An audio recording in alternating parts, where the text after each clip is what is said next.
Can I say a very warm welcome to you? Good morning. It's only just still good morning, isn't it? But I think I can get away with that. My name is Ollie Leggett, and I'm the founder and managing director of IE. We're an award-winning brand and digital experience agency. On the brand side of the business, we help our charity, health, and particularly education clients to engage with their audiences. The purpose of our work is to increase your impact and reach through things like brand research, messaging, visual identity design, campaigns, behaviour change, that sort of stuff. And on the digital side, that includes both consultancy and delivery, including websites, web apps, interactive experiences, and bespoke systems. Over the past couple of years, we've had the privilege of working on brand or digital projects with the universities of Aberdeen, Aston, Birmingham, Cranfield, Imperial, London, Liverpool, Nottingham, Reading, Southampton, Warwick, York, the Open University, and last but by no means least, the BSO, that is the British School of Osteopathy, from whence I'm joined by Charles Hunt, who is the Principal and Chief Executive of the BSO, and he'll be bringing an expert client perspective to the second half of this session, about 20 minutes in. So our title today is Defusing Incendiary University Brands, and I've promised you 5 compelling reasons not to rebrand. And we'll look to unpack the recent flurry of top-level university rebrands that have elicited a critical backlash from students and alumni. We'll look at what, if anything, went wrong and what lessons we can learn. And at that point, the style will change. It'll be less presentational, more conversational, as I interview Charles and we use the BSO really as a case study of what the process might look like and how you might feel at different stages of it. Can I ask you first to raise your hand, please, if your institution has rebranded itself in the last decade, in the last 10 years? And keep your hands up if you've rebranded in the last 5 years. So still a fair number in the audience. Interesting. It's tempting to ask you, I'd love individually to have conversations about why you think those rebrands took place, what drove the decision-making process. But because time is short, I'm going to give you my top 5 reasons why universities typically rebrand. And I would suggest to you that no one of these constitutes a good enough reason to press the rebrand trigger. So in at number 5, we need to take the heat off the VC. With VC pay still in the headlines, with Bath, I think, being the recent one that we've seen, surely there's nothing better than a rebrand to distract the attention of media away from our glorious leaders' bank balance. Then at number 4, we like to stand for something more than our geographic location. I hear this one more and more in everywhere from cathedral cities to urban centres. Really interesting. We'll talk a bit about that. Number 3, we want to embrace digital. Well, it's about time you did. And there's nothing wrong with that, but is a rebrand really necessary in order to embrace digital? Number 2, we fancy changing our name, and sadly, this is still a disappointingly popular reason for rebranding. And then finally, number 1, the top favourite, we want to look more modern, more relevant.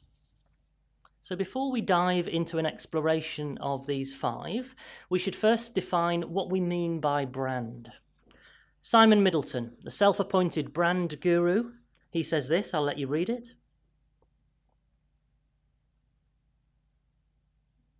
You see, people get fixated on logos.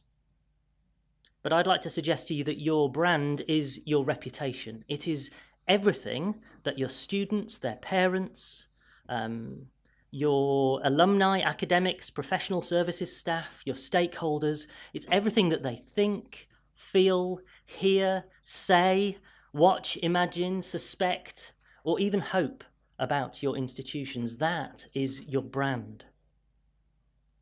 That's beginning to get there for me in terms of a definition, but I would say that the best and the most helpful metaphor for brand, which I've shared once before at Case, and I make no apologies for the repetition, is that brand is best looked at as a person. So you maybe hear a name, let's choose one at random. Ollie Leggett. It may be that you've stumbled across the name, that's my name by the way, through a business network or a mutual friend. It sounds familiar. You don't know my mum or my dad, so the parent identity is unknown to you, but you begin to build a mental picture of me. Maybe you check me out on LinkedIn or Twitter and you begin to notice my name coming up in conversations with your peers. Still, at this stage, no photo, no visual identity on the scene at all, but lots of information that's helped you to gain a sense of who I am, what's my reputation, what is my brand, including maybe my early years in the north of England, my embarrassing teenage years as a spandex-clad figure skater, my recent love of running, and my abject failure to find success as a figurative sculptor. So then, finally we meet, yeah? You get a chance to put a face to a name, and obviously I am way younger and immensely more attractive than you could ever have expected. You'd imagined maybe dark hair and a beard, but actually I turn out to be mousy and clean-shaven. You share some interests with me. You maybe enjoy a little bit of an overlap in social circle. We know the same people. You begin enjoying my company and introducing me to others. And this is what happens with brands, isn't it?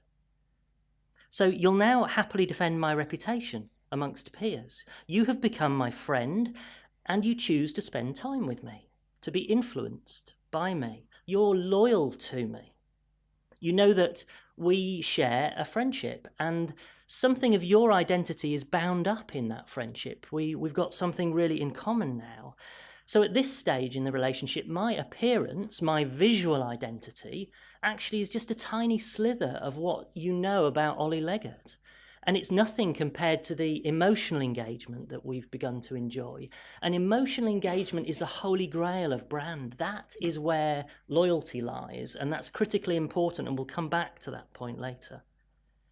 So, having considered your options, some of us will decide that it's time to rebrand our institutions, and amongst the positioning tools that are available to us, a rebrand we may decide is actually worth the risk. And I say worth the risk because rebrands can and do sometimes backfire. So let's go back to our 5 reasons why not to rebrand. In at number 1, we want to look more modern. I would say to you then, beware. Beware, because back in 2012, the University of California decided that it was time to rebrand. The Huffington Post, they put it this way: for the past 144 years, the University of California has stuck with a signature look, a seal, with the simple motto, "Let there be light." But this year, the prestigious public institution seemed to have an identity crisis. And they did what any self-conscious teen might do. They got themselves a total makeover. The updated seal wipes away the Victorian excesses of the previous emblem, opting instead for beachy hues and trendy sleekness. A few people wincing in the audience already. The Huffington Post article, in fact, let's just have a quick look at their launch video.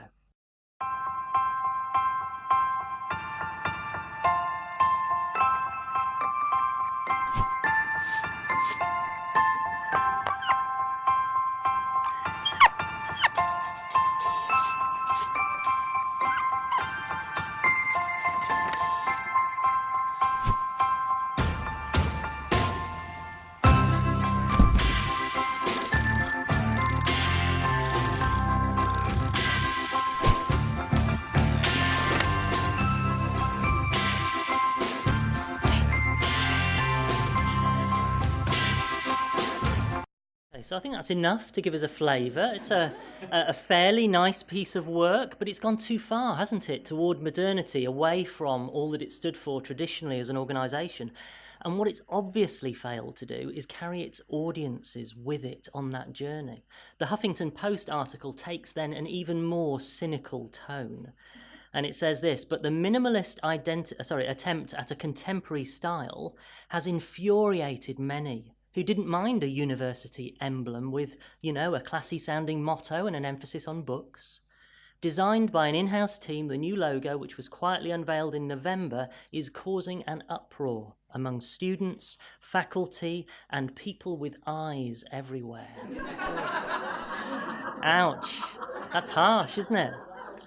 So it gets worse, I'm afraid. One student, his name was Tomo Hirai, had mocked the new logo by posting his own online version with a spinning C resembling a computer operating system that was endlessly stalled. You see, we've got these fantastic memes get produced when people get excited about this sort of stuff. Within weeks, this response was issued by the university's Senior Vice President for External Relations. I'll let you read it.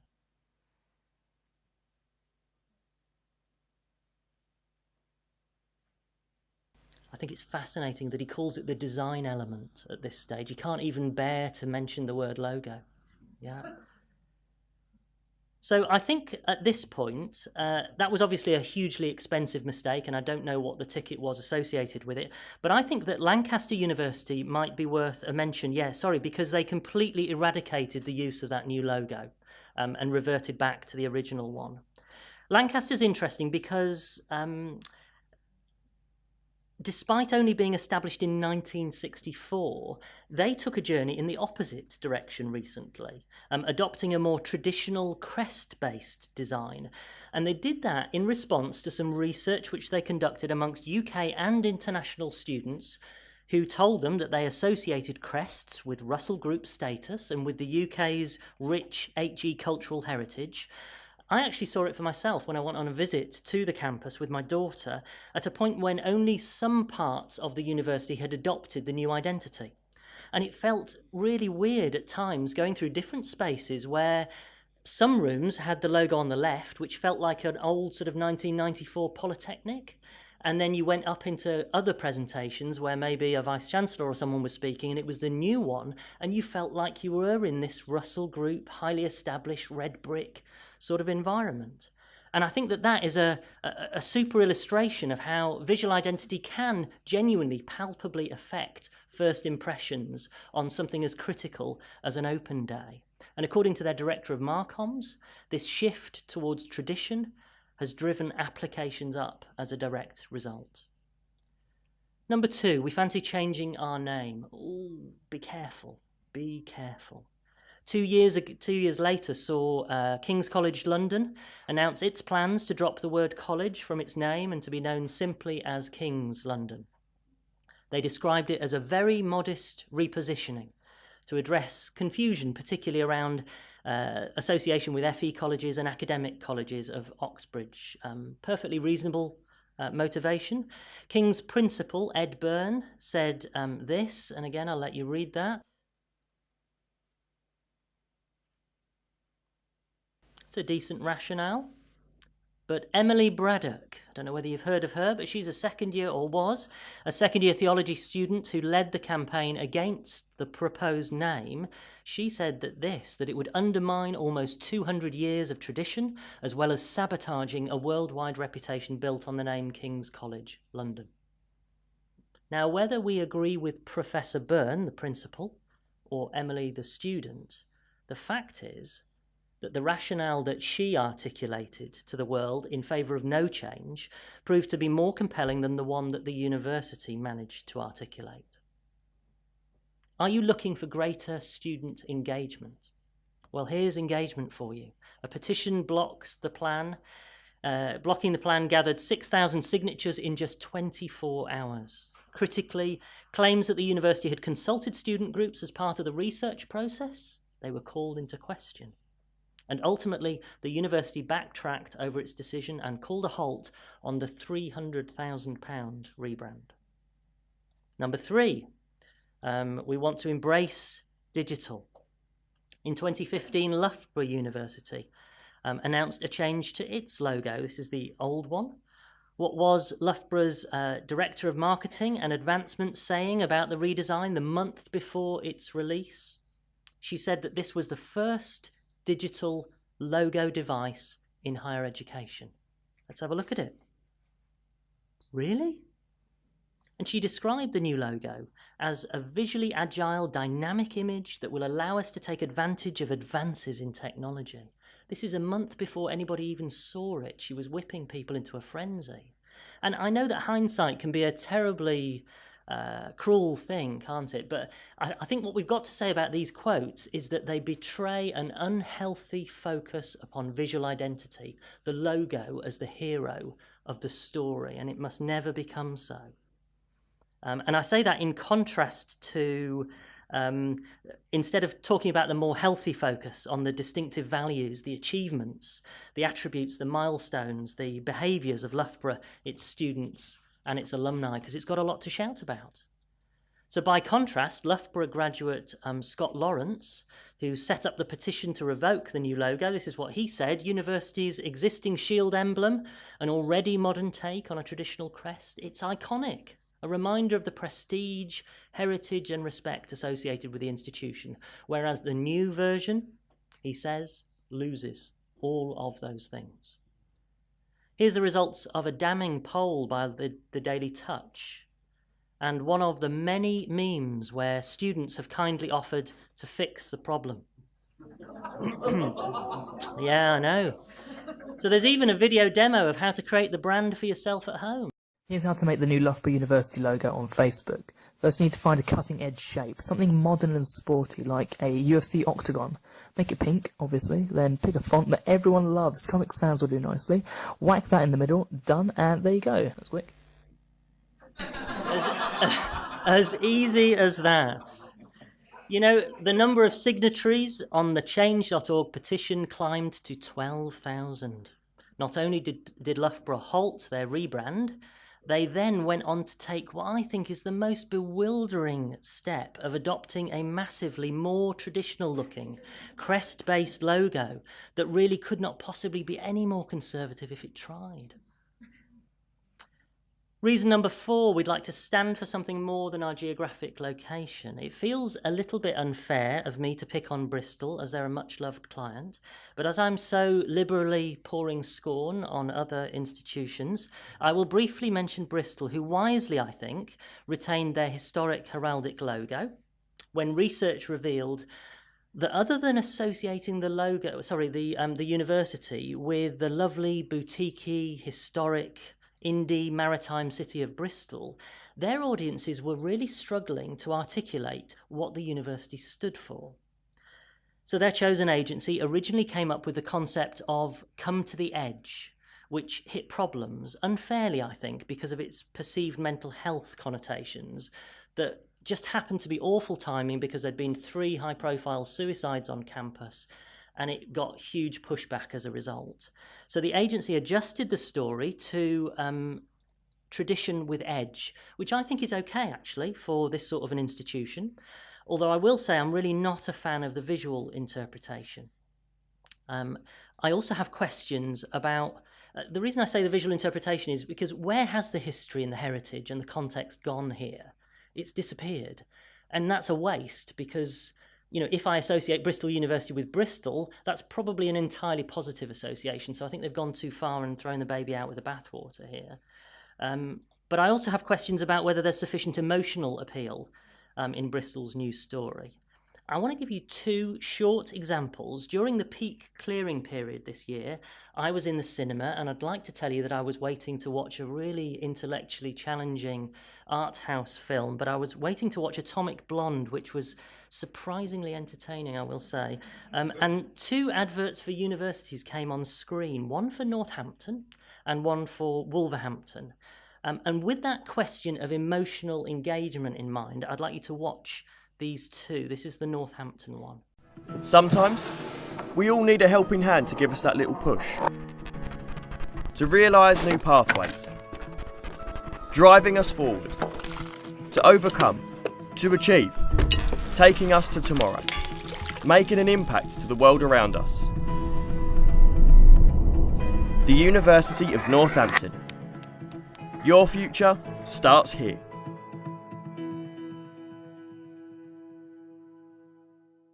I think it looks clever.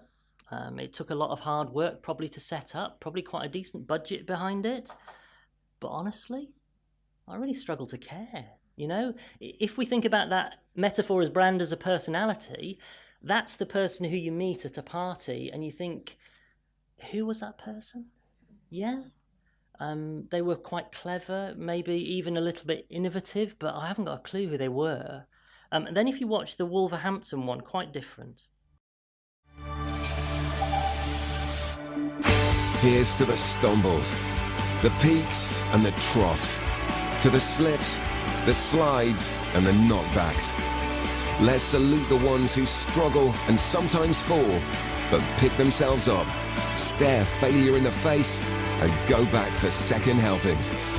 Here's to the ones whose dreams don't have expiry dates, the ones whose efforts don't have an off switch, who know that their career ambitions will be realized. You know the ones, the rebels, the square pegs, the ones that take a long run up, who don't ask if they're gonna make it, because they already know the answer. Course you can.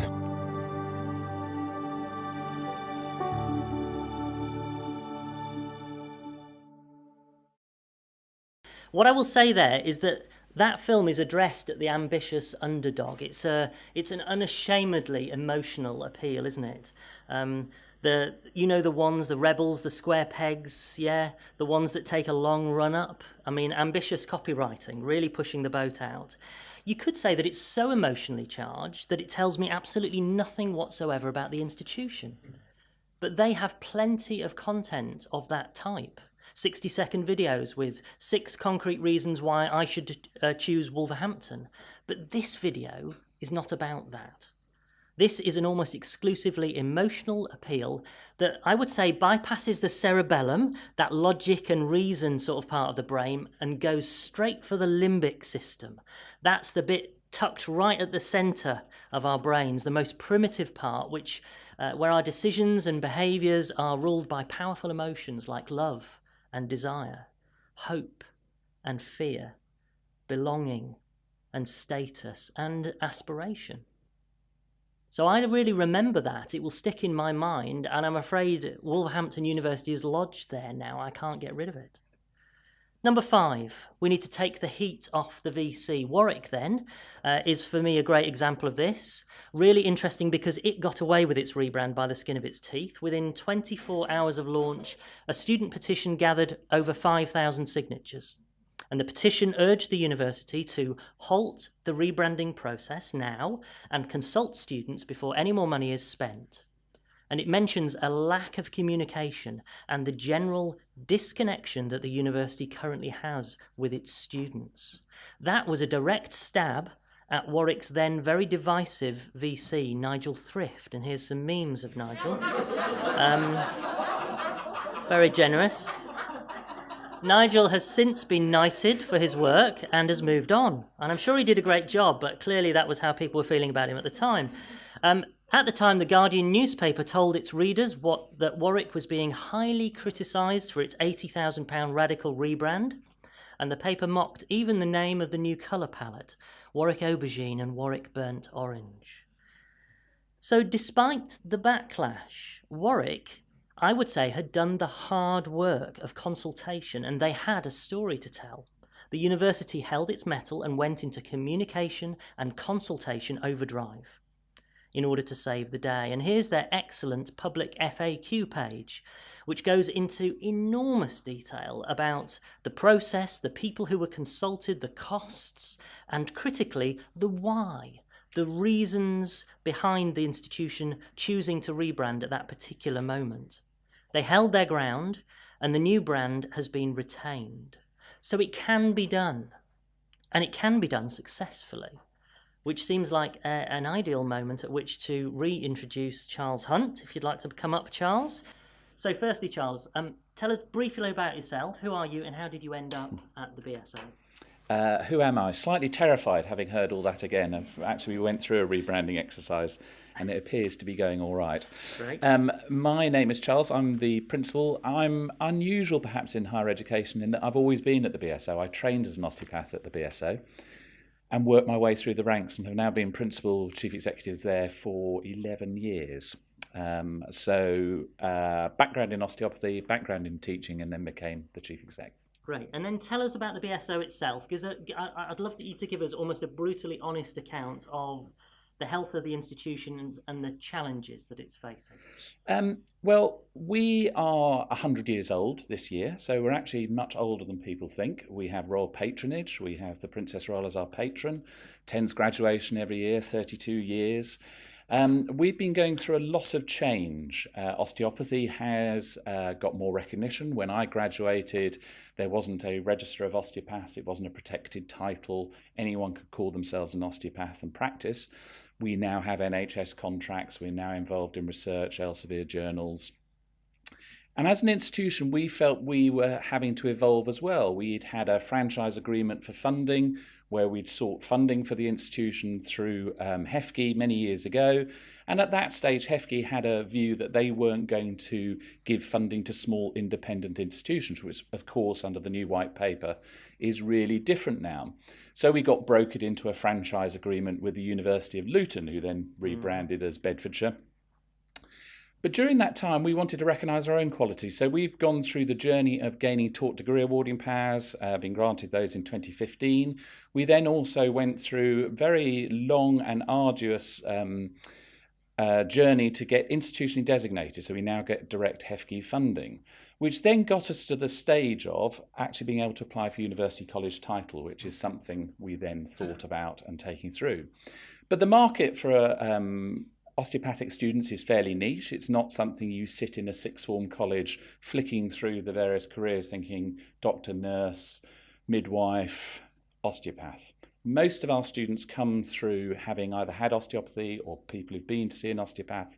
So it's about also actually how we're making sure that we were maintaining our market share of students as we go forward. Great, thank you. So you mentioned the prospect of, I'm clicking the wrong way, the prospect of University College status. Which is obviously really important to you. I guess I'd asked, as well as that, because that's a perfectly good reason. If you're legally going to change your name, clearly you're going to need to create a new identity. But were there other reasons why you became convinced that the time was right for a brand repositioning exercise? Yeah, I think an example is on the screen as we speak at the moment. That was our website, which was pretty dated. Pretty tired. We'd refreshed it probably, or done a relaunch and branding about 7 years ago.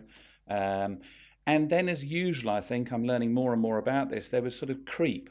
So the dreaded sort of brand creep was happening. People were creating their own internal documents, and it was getting really messy. So our whole sort of external image was confused as well as dated. Yeah. Okay, so you decided that you think it's time for looking at this issue. How did you then go about finding an agency partner? We went out to tender. You might be unsurprised to hear that. And it was kind of about fit. We are a small organisation, and we'll perhaps touch on this later, that being an osteopath, we are a bit touchy-feely as well. So it's important that we want to get somebody who fits with our organisation as as an agency that we'll work with. So we tendered, spoke to Ollie and some of his team, and they won the bid. Okay, good, fine. And then in terms of who owned the project, I'm really interested inside the BSO. What was the decision-making structure, and how did you ensure that you carried key stakeholders with you on the journey? Again, it's something I think it was really important. We had an interesting time at that stage in that we were getting quite a lot of pressure from HEFGE to do this relatively quickly for sort of strange exempt charity registration issues, which I won't bore you with. So we were going to have to take this through quite quickly at that stage, and we'll come back to why that has now been nearly a year since we started this. So it was really important that we had people on board. It was really important to me as well, 100 years old, I've been at the BSO all my life. People love the BSO, all those things you've seen before that students were talking about. So it's really important that we had people on board for this. I was dreading the AGM when we were going for name changes of what people would say and think. So it was important that all our stakeholders are engaged, and we do listen. We listen a lot. So we wanted student engagement, we wanted stakeholder engagement from alumni, from patients and staff, but we also knew that we had to manage it. And we were led very well. Obviously, I'm not here totally to blow smoke, i.e. design's way, but we were led very well to say, actually, we've got to make some decisions as well with this. So it's important within that we were showing leadership within the information that was coming back. I will say of Charles, actually, as he's flattered us just for a moment as well, that he has an unusual asset that many VCs don't have, which is that he's really well liked.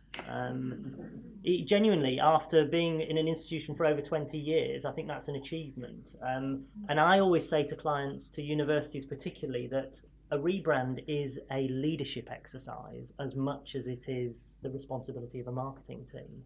So if your Vice-Chancellor, if your senior team are not totally backing the project, then it is almost guaranteed to fail. It really is a critical success factor.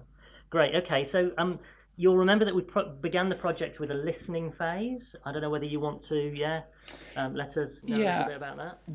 What was really important, and again, a lucky situation, I have a really good board of directors as well, board of governors, who wanted to make sure that we got good advice and an understanding, and they were also a very important driver in this. Again, it is very much about having the senior team and board on side for this to make this happen. But we wanted to get that information back of, were we going to completely mess this up by moving away from something? We have a really strong international reputation. We are known throughout the world for osteopathy, that 100-year history. We were kind of one of the drivers of bringing osteopathy through into Europe and then into sort of Australasia. So we needed to get it right. So it was about getting some information, and Ollie and his team did a number of workshops talking at length with telephone interviews to patients and students. Really important to get the patient view, because we have an outpatients clinic that sees 40,000 appointments a year. So if we weren't going to take them on board as well, then that was a problem for us. Can I just say in here, you may be horrified at some of the low numbers on that screen. We are really passionate about the benefits of qualitative face-to-face research. We're great believers that research actually is a bottomless pit to throw money into. You've never done enough.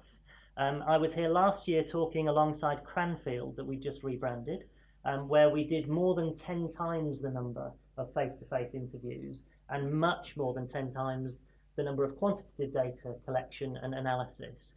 So where an institution can afford it and has an appetite for it, we'll throw manpower and time at it. Where it can't, we would say you need to do enough research to challenge internal assumptions.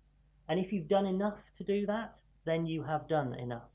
And this was plenty for us, actually, to move forward with confidence. So sorry to interrupt you. No, and I think that resource thing is interesting. We're small. We don't have a huge budget. We've spent a chunk for us on this. But we also had an issue of time as a resource as well. And that was another important message, that we were having to do this relatively quickly. And there were some really helpful messages that came out, probably as the principal of the school at the time. None of it was really surprising. But it was really helpful to have it reinforced from an external viewpoint to help inform that decision making. So it gave that evidence rather than just what we thought was sort of feelings and hearsay. And they came out with this very sort of interesting view about name change. One was to keep BSO in there, BSO University College, or University College of Osteopathy were the kind of the endpoints for the name change and rebranding. And the message that came out, which was interesting for us, that the hygiene word, I'm learning all these phrases now, was osteopathy. That was what everyone felt really was important to us, that's what we'd done. We'd done our 100 years of bringing osteopathy through, and the rest of it actually didn't matter as much. And that was really helpful as well, of having that as the key word that people didn't want to take forward.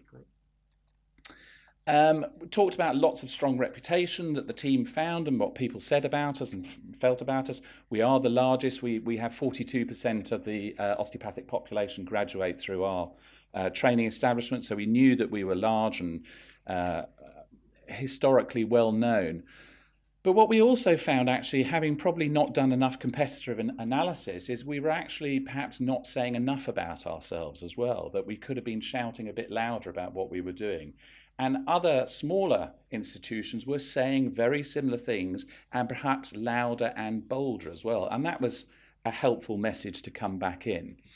I think, and we'll talk about this about osteopathy in a bit as well, that as osteopaths, we've always been a little bit reticent about saying what we do. We're a bit sort of British and polite about it, and come and see me if you want to. Be really good, but if you don't want to, that's fine. And that message came out in some of the things we were saying about the school and osteopathy, which we'll touch on in a bit. Worth saying that the BSO is more than double the size of its closest competitor, that it's the oldest, the biggest, the best. You know, those are objective truths, but that they were actually a little bit reluctant to say that. And we sometimes find with clients, particularly actually market leaders, sometimes they are reluctant to trade on the truth that they are the biggest. Some clients will even say to me, oh, I don't want to say that we're the biggest, because although we are at the moment, in 5 or 10 years' time, we may not be. Well, that's 5 or 10 years' time to say that you are. Why would you miss that opportunity? Sorry, carry on. So all those things came out of some of the findings. First and oldest, never immune to competition. We need to sort of get our heads up and be prouder. And that was really helpful. Students want confidence. They want you to be the Oxbridge of osteopathy. They want you to establish osteopathy and be that spokesperson and really shrug off this embarrassing feeling about osteopathy. They talked a long time ago, the founder of osteopathy, about waving the banner with pride and unfurling the banner. And actually we should be doing that. And I think we'd become too reflective and too, you'll see tomorrow in the Times Higher, there's a piece on our new name, and Professor Ernst, who isn't a big fan of complementary medicine, feels that us getting University College title has really brought the name of higher education down and universities, because we're a complementary therapy and all those other things. And I think we maybe did go into our shells a bit too much, trying to defend our position of just saying, well, okay, there's not a lot of evidence what we'll do, therefore we won't shout about anything. Talk about flying the flag with pride there. Clinic was really important to what we do, and how we get that information across was also an important message that came out, because it showed really that we need to start looking at our two parts of our main work, which is the education and the clinical side, and start separating them. So again, we'll come onto that a bit later, that we decided that actually we would create a separate clinic website, whereas it used to be within our own same website. Because, of course, patients want different information than we were providing elsewhere. It's an interesting one on assumptions. I said that we do enough research to question internal assumptions. One of the internal assumptions was that people thought it was really important that they were having studying students conduct their osteopathy in the clinic. So that was all over the clinic sort of promotional literature. Whereas actually what osteopathic patients wanted was the convenience of being able to book at a time when was going to suit them, and that it wasn't too expensive. So we realised that they were a completely separate bunch of users who were frankly distracted and confused by the association with the college. So we had that as a totally separate website. There was opportunity as well with timings, with centenary. They say, Ollie kindly said nice things about me, but the old saying about you don't want good generals, you want lucky generals. So actually tie this into your centenary as a good time as well, and an opportune time. And that's critical for me because of the reasons. I listed 5 weak reasons, but actually I think 3 or 4 of them apply to the BSO. They were going through a legal status change. They had to change their name. They'd been around for 100 years. There's lots of really exciting news there, almost behind which to tuck a rebrand. Yeah, rather than to shout about, hey, look at our rebrand, we could shout about 100 years. We could shout about the University College status. The other really important thing for me also was this idea, and you'll see some of the key words that really came out again and again from students, from staff, from patients, were these words about friendly, welcoming, enthusiastic, visionary. And there were some really helpful words there again for the board and for ourselves to look at of what we do and how we maintain that and not lose that within the new brand and the new name. So they were really, really important. Our building is a bit rubbish. So there was the issue about actually maybe you need to think a little bit about that came out, but we know we're working on that and putting that through. Being frank and brutal with the school building creates a negative first impression. Again, shouting louder about our research. The vice principal I have is the leading researcher in osteopathy probably in Europe and Great Britain, running Elsevier journals, and we don't say much about it really, which is weird for a higher education institution. Ref is all important. What's happening? Maybe we're not a proper one. Maybe, Professor, and so I'm being defensive now. I need to be bolder about us. And we also, there's an interesting one in osteopathy that there is very much the osteopath who's interested in the cranial side, very holistic, perhaps non-scientific. And then also there's the osteopath who is very scientific about evidence-informed, want to work in the NHS, and how you marry those two together. And I think there was interesting that the feedback was that we didn't have to worry, that we could recognise these two sort of beings within the institution, and they work along well, but they are there. But recognising that and saying more about them. Yeah. So there we are. We came up with that, Yep. and we plumped for University College of Osteopathy, which we saw as the bolder move of taking that forward. I don't know whether that's on the next size. And I was chatting to Ollie before the meeting, actually, and the more I see BSO University College, actually the more wishy-washy and awful that looks and sounds, but would have been the safer option for keeping that BSO, which we are known as throughout the world. But this says much more on the tin about what we are now. We have University College status, and we represent that. Charles has kindly said I can just whisk people through the presentation boards of visual identity. We have a little bit of a weird process. So however good your brief is as a marketing team or as a university, we want to re-articulate that, and we do it in terms of success criteria. We have hard criteria, which are the black and white, it'll do it or it won't stuff. And then we have the soft stuff, which is more about personality and ethos and the audiences that it has to appeal to and so on. And we insist that every stakeholder, every veto holding individual signs that document physically and actually puts their name on it to say, yes, that's a good definition of the problem, because it means that out of the other end of the process, when we present the solution, that they will recognise it as a good solution. So we do that, and then we don't do a beauty parade as an agency. So we don't give you 12 different versions of your new rebrand and say, hey, why don't you decide? We give you one. So everybody competes internally for the privilege of being the lead designer on your project. Loads of ideas are come up with. Then they're shortlisted to the ones that hit the success criteria most effectively. And then everybody stops competing and starts collaborating to produce a single solution. And these are just a short list of some of the boards that were presented on that day. So that's the new visual identity and that of the clinic. Had an interesting problem because we needed the University College of Osteopathy, but we didn't want to call it UCO, not least because the C might get dropped in the future. So it had to be in there, but not in there in the visual identity. And then just some grids that give us some really interesting bases to do design work on, distinction again between the two entities. What can we do with this horrible building? Clad it with stuff to make it look a little bit more attractive, but it still looks a little bit like a police station. And then just some promotional literature, idea of how that rolls out into photography, and also still trying to get this personality and humour into there. People joke about, osteopathy and whether you click with it and those sorts of plays on words. And then obviously digital, responsive website for both the university and the college.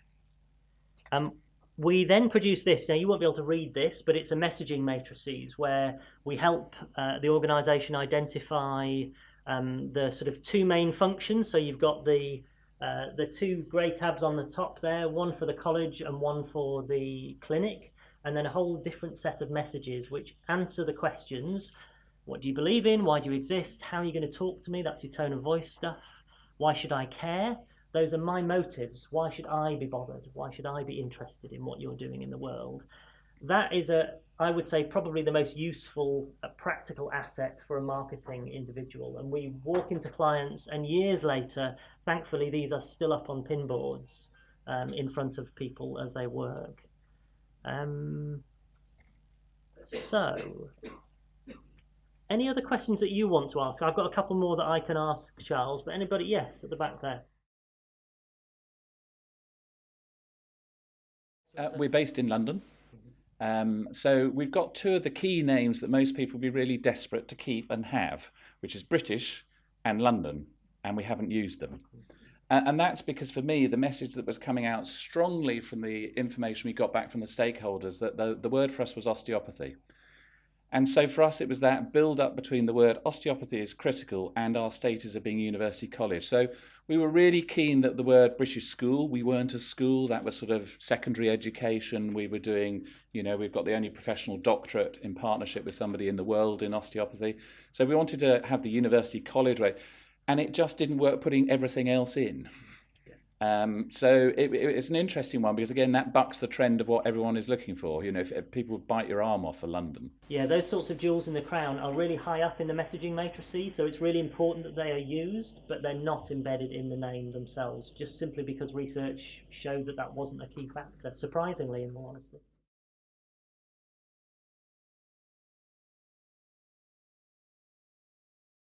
I think it was about letting people know what was happening. I think it's not about surprises. So one of the things I think listening to some of these rebrands that have gone wrong is often faculty don't know till it's launched. So it's about including them in those stakeholder discussions, telling them why we're doing it. We've had a long discussion at many staff conferences. We go away every year for a weekend, take the staff away, about the taught degree awarding powers, about this. And we have a lot of part-time staff who are practicing osteopaths who come back in. So kind of they don't really understand it as well from the point of view why it's important for higher education, the degree awarding powers and whatever. So it's very much about engaging with them and saying this is what we're doing and why. I was really surprised that we have 400 shareholders. We're a strange institution. So at the AGM, I was very worried when we put the UCO name up for the AGM. We only had 4 votes against it, which was extraordinary. Part of that was also getting good stakeholder support from well-known names in the profession. We also were we did some alumni roadshows around the country, and I was talking to people there about names and changes. So I think it was about information beforehand and taking people along with us. Can I answer that as well, just from Cranfield's perspective? So I was here talking about Cranfield last year. Cranfield had failed to rebrand twice before we were brought in and managed to do it successfully. And it had failed for exactly the reason that you highlighted. Powerful, faculty-based individuals who, in all honesty, these people are paid to be intellectually independent and to think thoughts that are contrary to the norm, yeah? So they do that when it comes to a rebrand as well. I think it's critical that we build a really good rationale for academics. They are like herding cats, but actually they want academic freedom. That is what they value above all else. And the fact is, if they do not have sufficient students coming through their institution because their institution is not attractive enough, they will lose that academic freedom all too quickly. So I think that's the biggest sell-in to academics, but you've got to articulate that story. And you've got to say, look, you're going to be involved in shaping the brief. You're a researcher, so you're going to make sure that there's integrity in the research. At Cranfield, quite a large part of the budget was paid for us as an agency to present to a group of 90 internal key stakeholders who were deemed to be the people who could make this work or stop it working. Yeah, and at every stage of the process, they had a specific presentation to them where they could ask all sorts of questions. Last question, and then we'll wrap it up. Any others? Great, then I'm going to say thank you very, very much, and thanks to Charles particularly for coming across.